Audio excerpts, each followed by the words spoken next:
"My dear fellow," said Sherlock Holmes as we sat on either side of the fire in his lodgings at Baker Street, "life is infinitely stranger than anything which the mind of man could invent. We would not dare to conceive the things which are really mere commonplaces of existence. If we could fly out of that window hand in hand, hover over this great city, gently remove the roofs, and peep in at the queer things which are going on, the strange coincidences, the plannings, the cross-purposes, the wonderful chains of events, working through generations, and leading to the most outré results, it would make all fiction with its conventionalities and foreseen conclusions most stale and unprofitable. And yet I am not convinced of it," I answered. "The cases which come to light in the papers are, as a rule, bald enough, and vulgar enough. We have in our police reports realism pushed to its extreme limits, and yet the result is, it must be confessed, neither fascinating nor artistic. A certain selection and discretion must be used in producing a realistic effect," remarked Holmes. "This is wanting in the police report, where more stress is laid, perhaps, upon the platitudes of the magistrate than upon the details, which to an observer contain the vital essence of the whole matter. Depend upon it, there is nothing so unnatural as the commonplace." I smiled and shook my head. "I can quite understand your thinking so," I said. "Of course, in your position of unofficial advisor and helper to everybody who is absolutely puzzled, throughout 3 continents, you are brought in contact with all that is strange and bizarre. But here," I picked up the morning paper from the ground, "let us put it to a practical test. Here is the first heading upon which I come: a husband's cruelty to his wife. There is half a column of print, but I know without reading it that it is all perfectly familiar to me. There is, of course, the other woman, the drink, the push, the blow, the bruise, the sympathetic sister or landlady. The crudest of writers could invent nothing more crude." "Indeed, your example is an unfortunate one for your argument," said Holmes, taking the paper and glancing his eye down it. "This is the Dundas separation case, and, as it happens, I was engaged in clearing up some small points in connection with it. The husband was a teetotaler, there was no other woman, and the conduct complained of was that he had drifted into the habit of winding up every meal by taking out his false teeth and hurling them at his wife, which, you will allow, is not an action likely to occur to the imagination of the average storyteller. Take a pinch of snuff, doctor, and acknowledge that I have scored over you in your example." He held out his snuff box of old gold, with a great amethyst in the center of the lid. Its splendor was in such contrast to his homely ways and simple life that I could not help commenting upon it. "Ah," said he, "I forgot that I had not seen you for some weeks. It is a little souvenir from the King of Bohemia in return for my assistance in the case of the Irene Adler papers." "And the ring?" I asked, glancing at a remarkable brilliant which sparkled upon his finger. "It was from the reigning family of Holland, though the matter in which I served them was of such delicacy that I cannot confide it even to you, who have been good enough to chronicle 1 or 2 of my little problems." "And have you any on hand just now?" I asked with interest. "Some 10 or 12, but none which present any feature of interest. They are important, you understand, without being interesting. Indeed, I have found that it is usually in unimportant matters that there is a field for the observation, and for the quick analysis of cause and effect which gives the charm to an investigation. The larger crimes are apt to be the simpler, for the bigger the crime the more obvious, as a rule, is the motive. In these cases, save for one rather intricate matter which has been referred to me from Marseille, there is nothing which presents any features of interest on it. It is possible, however, that I may have something better before very many minutes are over, for this is one of my clients, or I am much mistaken." He had risen from his chair and was standing between the parted blinds gazing down into the dull neutral tinted London street. Looking over his shoulder, I saw that on the pavement opposite there stood a large woman with a heavy fur boa around her neck, and a large curling red feather in a broad-brimmed hat which was tilted in a coquettish Duchess of Devonshire fashion over her ear. From under this great panoply she peeped up in a nervous, hesitating fashion at our windows, while her body oscillated backward and forward, and her fingers fidgeted with her glove buttons. Suddenly, with a plunge, as of the swimmer who leaves the bank, she hurried across the road, and we heard the sharp clang of the bell. "I have seen those symptoms before," said Holmes, throwing his cigarette into the fire. "Oscillation upon the pavement always means an affair to occur. She would like advice, but is not sure that the matter is not too delicate for communication. And yet even here we may discriminate. When a woman has been seriously wronged by a man she no longer oscillates, and the usual symptom is a broken bell wire. Here we may take it that there is a love matter, but that the maiden is not so much angry as perplexed, or grieved. But here she comes in person to resolve our doubts." As he spoke there was a tap at the door, and the boy in buttons entered to announce Miss Mary Sutherland, while the lady herself loomed behind a small black figure like a full-sailed merchantman behind a tiny pilot boat. Sherlock Holmes welcomed her with the easy courtesy for which he was remarkable, and, having closed the door and bowed her into an armchair, he looked her over in the minute and yet abstracted fashion which was peculiar to him. "Do you not find," he said, "that with your short sight it is a little trying to do so much typewriting?" "I did at first," she answered, "but now I know where the letters are without looking." Then, suddenly realizing the full purport of his words, she gave a violent start and looked up, with fear and astonishment upon her broad, good-humored face. "You've heard about me, Mr. Holmes?" she cried, "else how could you know all that?" "Never mind," said Holmes, laughing, "it is my business to know things. Perhaps I have trained myself to see what others overlook. If not, why should you come to consult me? I came to you, sir, because I heard of you from Mrs. Etheridge, whose husband you found so easy when the police and everyone had given him up for dead. Oh, Mr. Holmes, I wish you would do as much for me. I'm not rich, but still I have 100 a year in my own right, besides the little that I make by the machine, and I would give it all to know what has become of Mr. Hosmer Angel. Why did you come away to consult me in such a hurry?" asked Sherlock Holmes, with his fingertips together and his eyes to the ceiling. Again a startled look came over the somewhat vacuous face of Miss Mary Sutherland. "Yes, I did bang out of the house," she said, "for it made me angry to see the easy way in which Mr. Windibank, that is, my father, took it all. He would not go to the police, and he would not go to you, and so at last, as he would do nothing and kept on saying that there was no harm done, it made me mad, and I just on with my things and came right away to you." "Your father," said Holmes, "your stepfather, surely, since the name is different." "Yes, my stepfather. I call him father, though it sounds funny, too, for he is only 5 years and 2 months older than myself."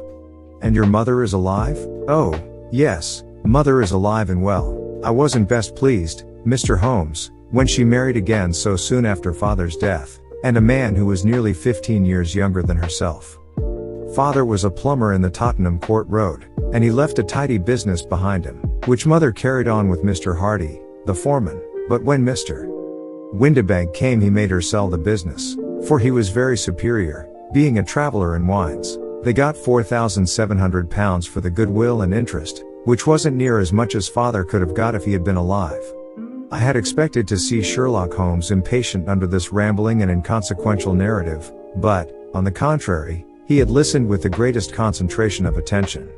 "Your own little income?" he asked. "Does it come out of the business?" "Oh, no, sir. It is quite separate and was left me by my Uncle Ned in Auckland. It is in New Zealand stock, paying 4.5%.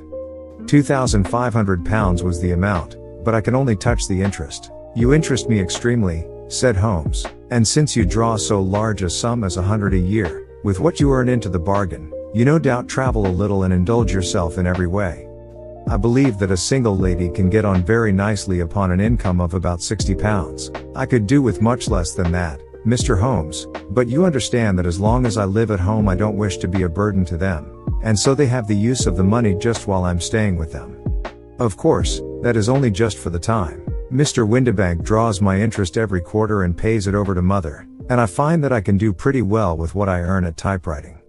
It brings me twopence a sheet, and I can often do from 15 to 20 sheets in a day." "You have made your position very clear to me," said Holmes.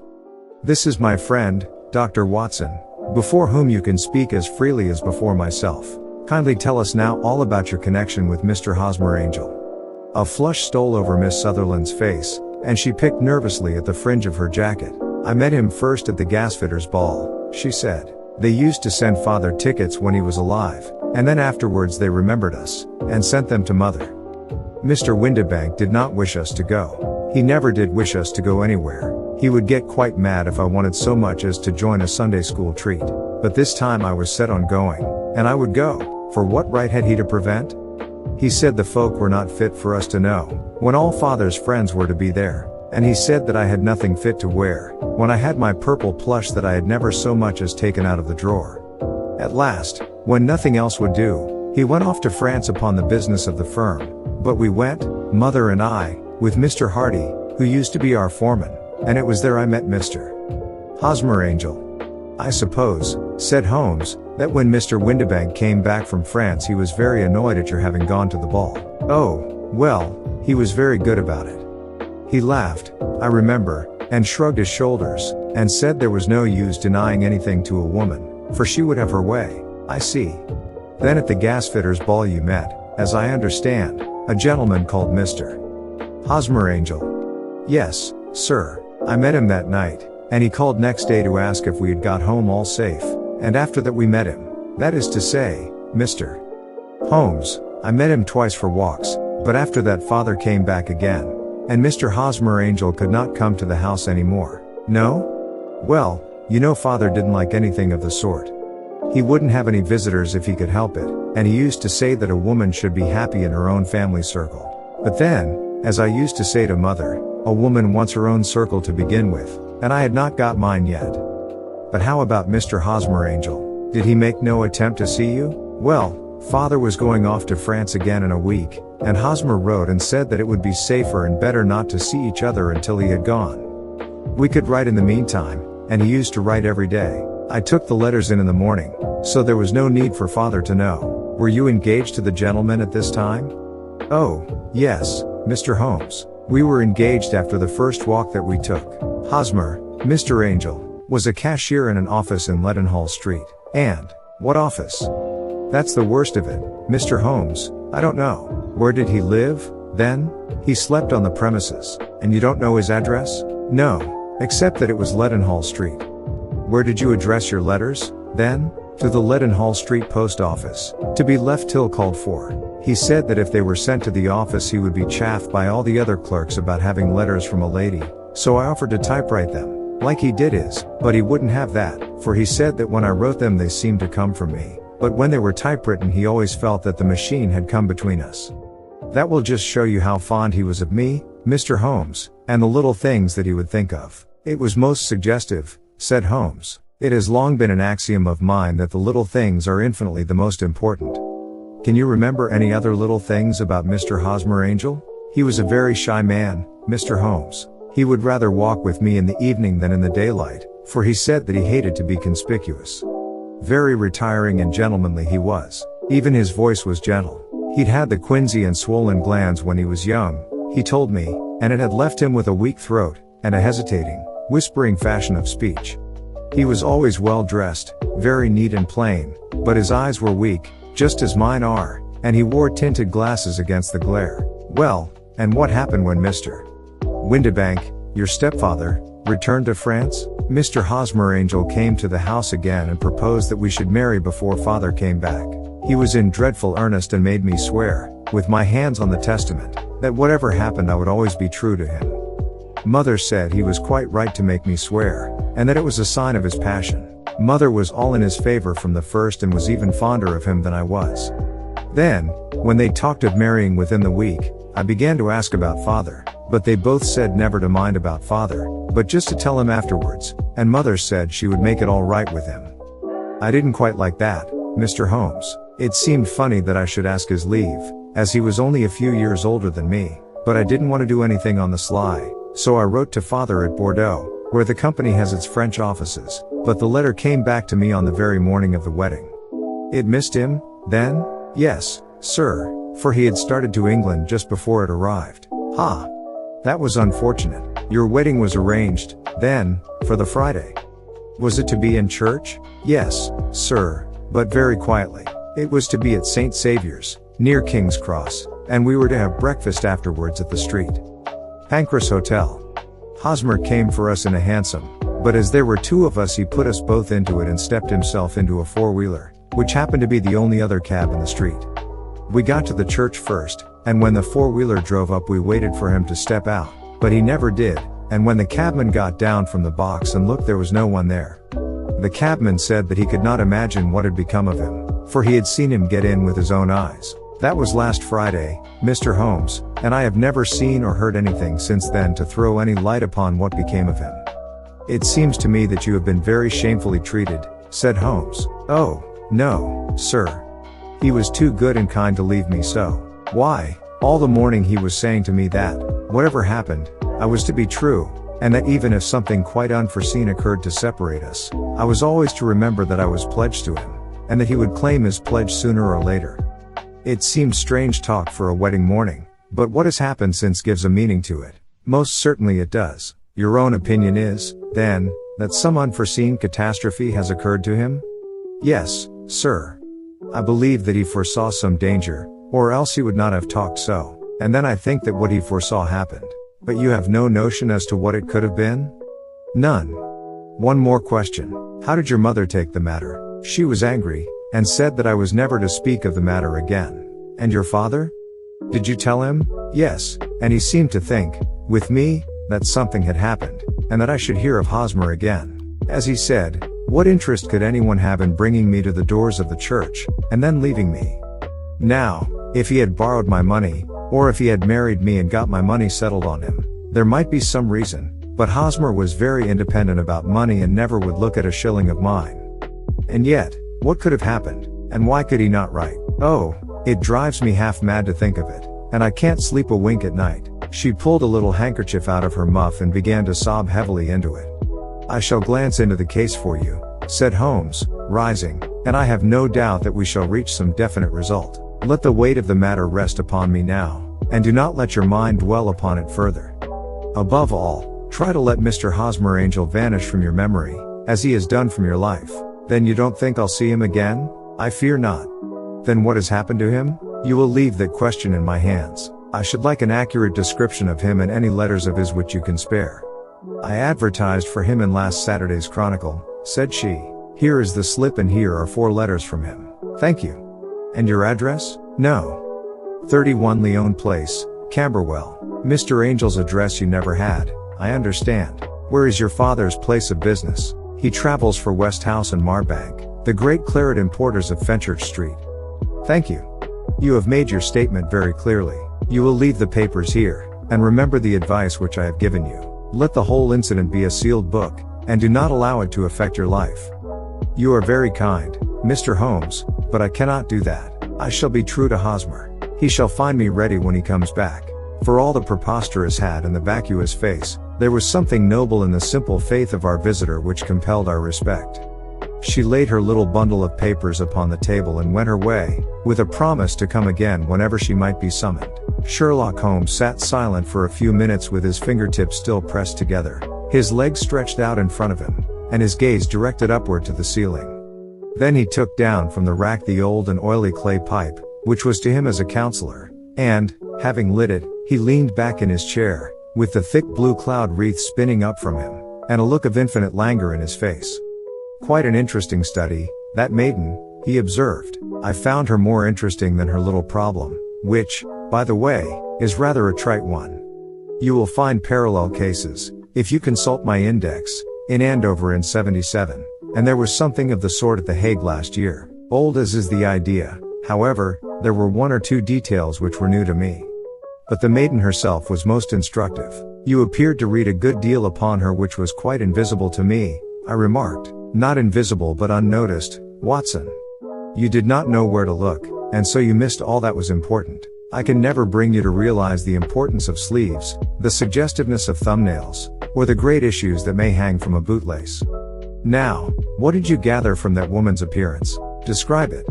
Well, she had a slate-colored, broad-brimmed straw hat, with a feather of a brickish red. Her jacket was black, with black beads sewn upon it, and a fringe of little black jet ornaments. Her dress was brown, rather darker than coffee color, with a little purple plush at the neck and sleeves. Her gloves were grayish and were worn through at the right forefinger. Her boots I didn't observe. She had small round, hanging gold earrings, and a general air of being fairly well-to-do in a vulgar, comfortable, easy-going way. Sherlock Holmes clapped his hands softly together and chuckled.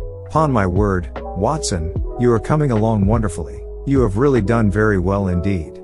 It is true that you have missed everything of importance, but you have hit upon the method, and you have a quick eye for color. Never trust to general impressions, my boy, but concentrate yourself upon details. My first glance is always at a woman's sleeve. In a man it is perhaps better first to take the knee of the trouser. As you observe, this woman had plush upon her sleeves, which is a most useful material for showing traces. The double line a little above the wrist, where the typewriter presses against the table, was beautifully defined. The sewing machine, of the hand type, leaves a similar mark, but only on the left arm, and on the side of it farthest from the thumb, instead of being right across the broadest part, as this was. I then glanced at her face, and, observing the dint of a pince-nez at either side of her nose, I ventured a remark upon short sight and typewriting, which seemed to surprise her. It surprised me. But, surely, it was obvious. I was then much surprised and interested on glancing down to observe that, though the boots which she was wearing were not unlike each other, they were really odd ones, the one having a slightly decorated toe cap, and the other a plain one. One was buttoned only in the 2 lower buttons out of 5, and the other at the 1st, 3rd, and 5th. Now, when you see that a young lady, otherwise neatly dressed, has come away from home with odd boots, half buttoned, it is no great deduction to say that she came away in a hurry. And what else?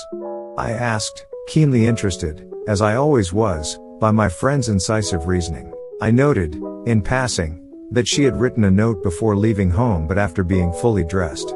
You observed that her right glove was torn at the forefinger, but you did not apparently see that both glove and finger were stained with violet ink. She had written in a hurry and dipped her pen too deep.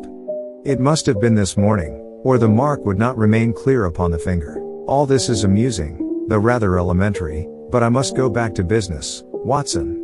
Would you mind reading me the advertised description of Mr. Hosmer Angel? I held the little printed slip to the light. Missing, it said, on the morning of the 14th, a gentleman named Hosmer Angel.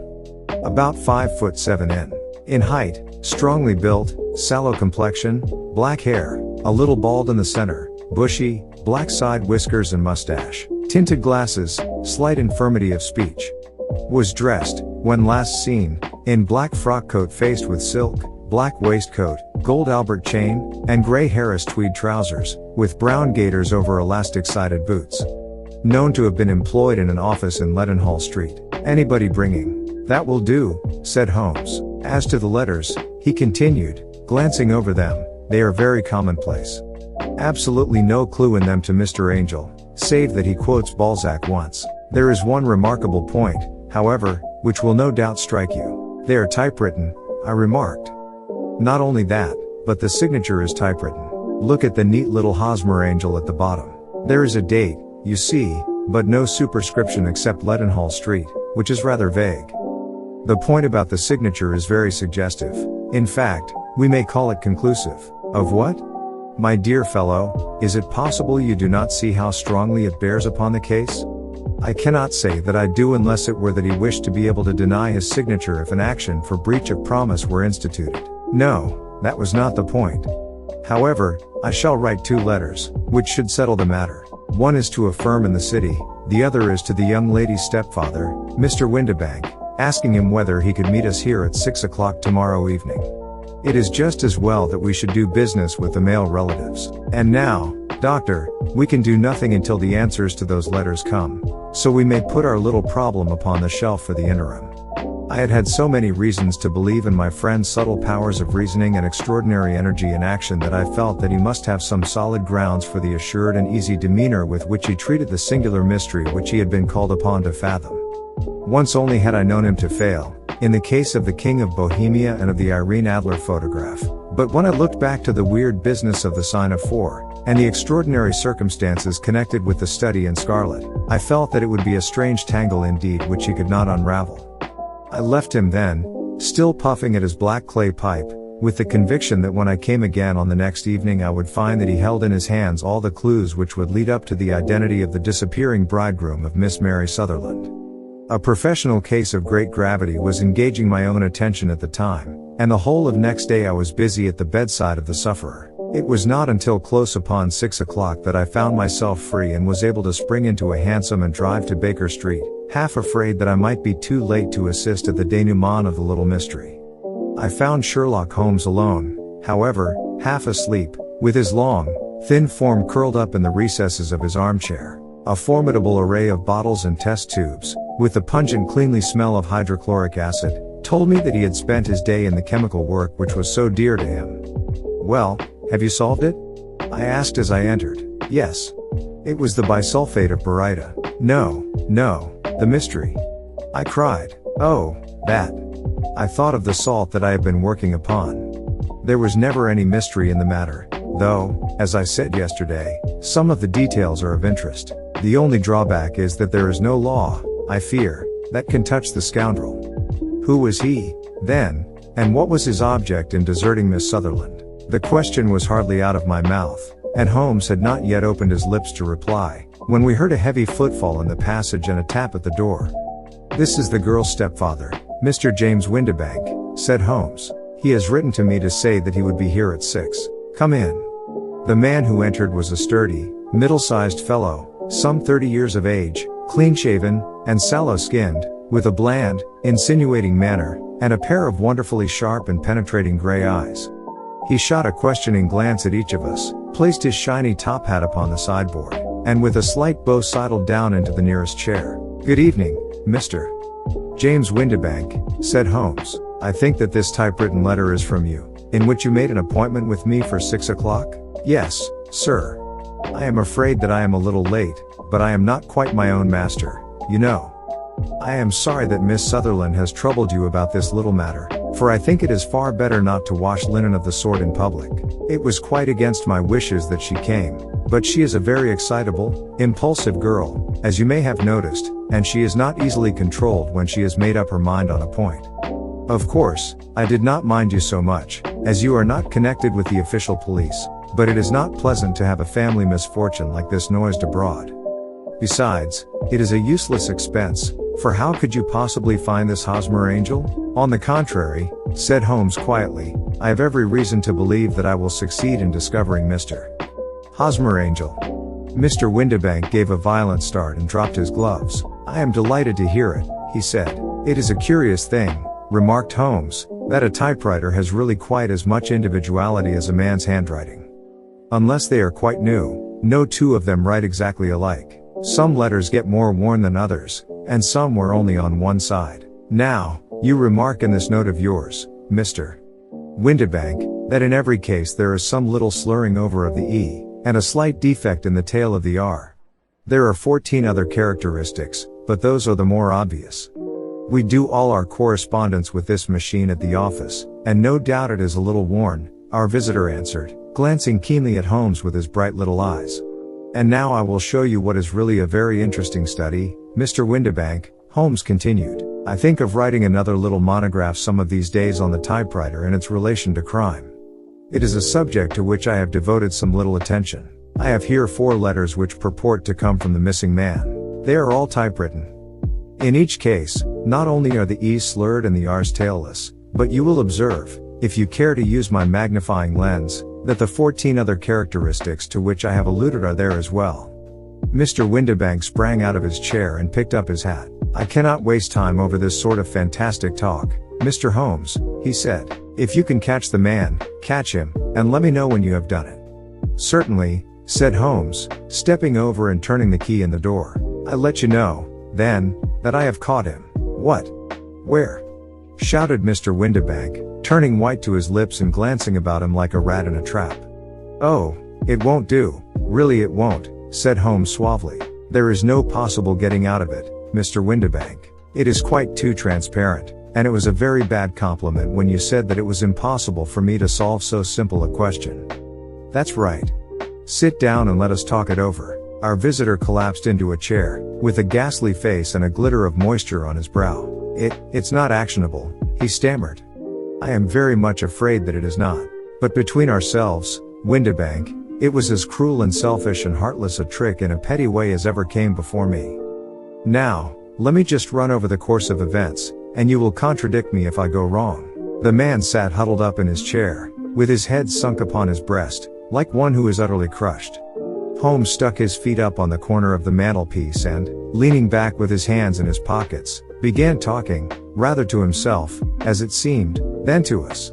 The man married a woman very much older than himself for her money, said he, and he enjoyed the use of the money of the daughter as long as she lived with them. It was a considerable sum, for people in their position, and the loss of it would have made a serious difference. It was worth an effort to preserve it. The daughter was of a good, amiable disposition, but affectionate and warm-hearted in her ways, so that it was evident that with her fair personal advantages, and her little income, she would not be allowed to remain single long.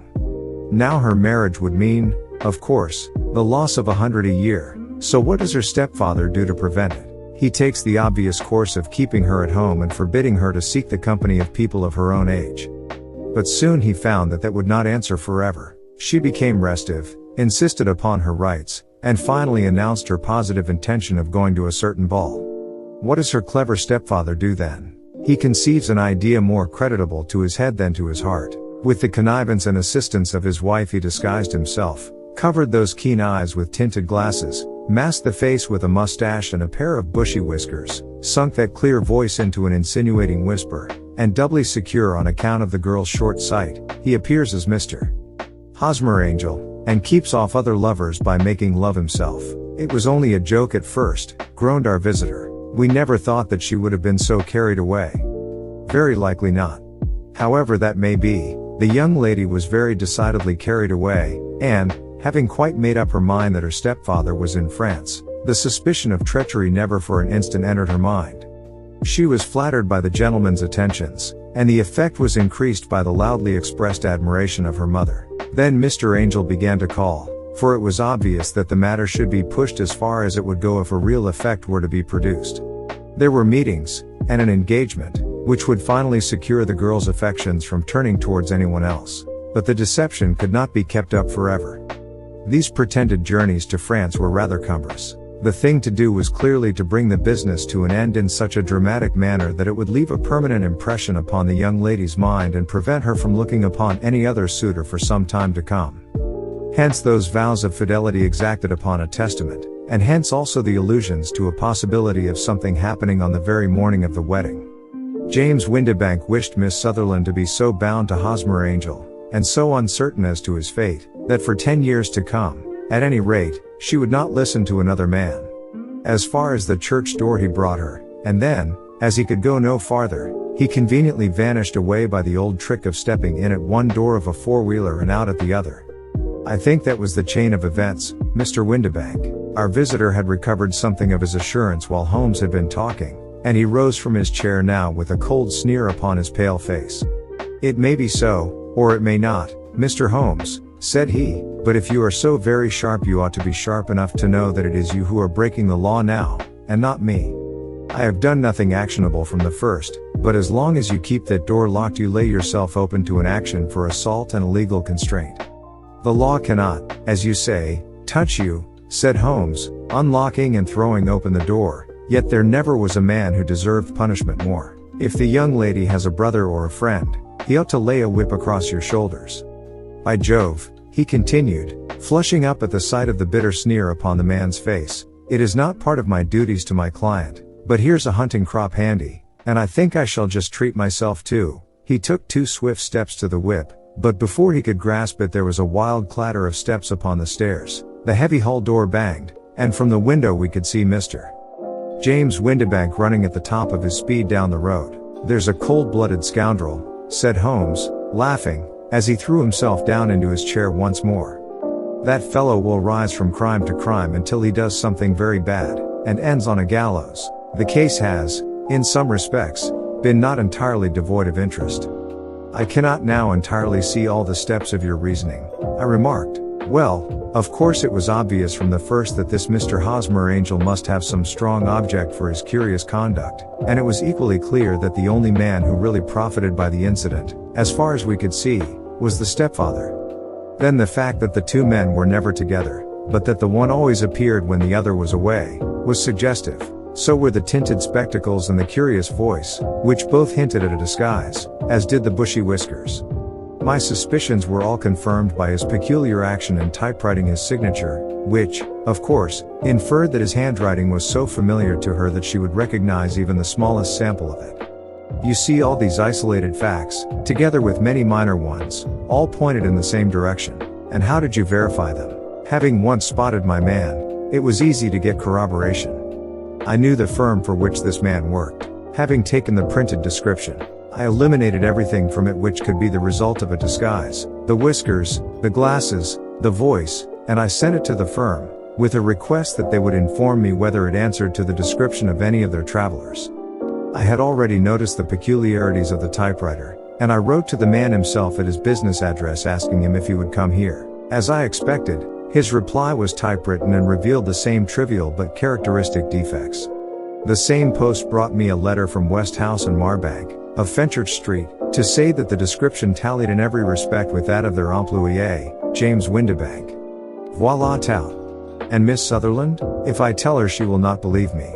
You may remember the old Persian saying, there is danger for him who taketh the tiger cub, and danger also for whoso snatches a delusion from a woman. There is as much sense in Hafiz as in Horace, and as much knowledge of the world.